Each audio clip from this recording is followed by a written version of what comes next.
there. No other thoughts? I was just going to say that in a lot of ways, I think it's appropriate to say again what I said when I was baptized, which is that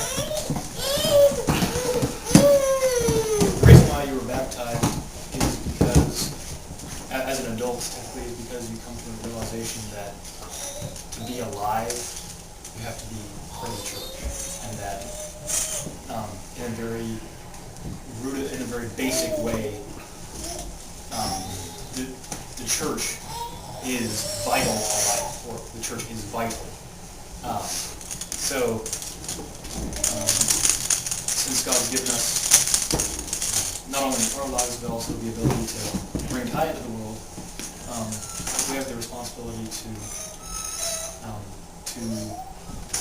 nurture him and bring him up as alive and as living in the grace of the church, and in the life that Christ has given his church.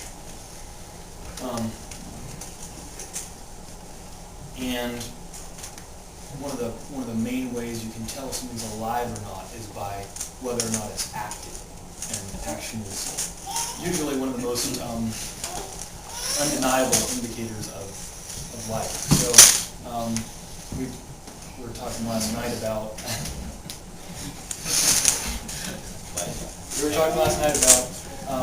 about life and about some of the baptisms and acts where they're characterized by a sense of, as I said, immediacy and urgency to begin what you've reached. Again, like I was saying, an epiphany about what you need to do to live fully and to begin life and to the fullest. And so Kai has the advantage of not having to make that step towards the epiphany, he doesn't have to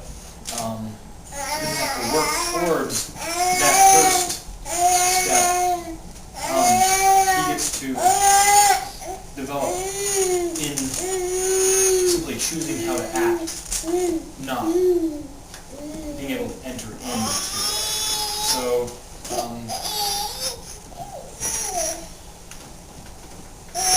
and so we're acting in the great hope that we're setting him further on his way, not just as a reminder to him later I think baptism shouldn't be thought of as a negative reminder when a child is disobedient or when an adult is erring. It should be thought of as the basis by which they make all positive actions. And so baptism is not for the departures, but for the progress. And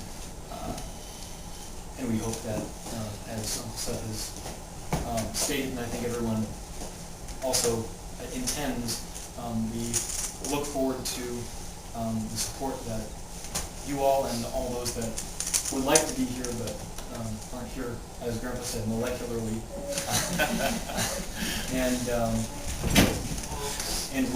but will nonetheless be providing great admonition and support, and to Kai providing the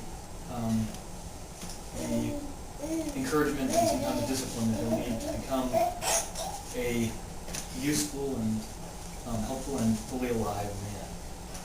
And one of the greatest things about a truly alive man is that he has a vibrant family. And we, as we were also speaking about last night, our great hope is that through this baptism, not only are we reminding Kai of his place and his duties and the gift that he's been given of life and eternal life, but that he will have the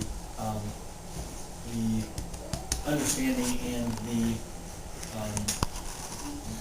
the action to convey that to all of his progeny and all of his family, and everyone that he comes in contact with. We look at just the past few years that brought this pretty big group together, and think about the generations that will be a result of Kai's actions in the next very few years. And that's a much larger group, and hopefully a much wiser group too. So, and as to baptizing him as an infant, I think it's important to realize that the reason why he's being baptized is not much different than the reason that I am baptizing him. And his act of being baptized is not passive; it's active, but it's just at a lower level. He's able to act in being baptized as the first step, and really it's the same thing that he'll do when hopefully he baptizes his own children. It's the same thing. It's not being done to him. It is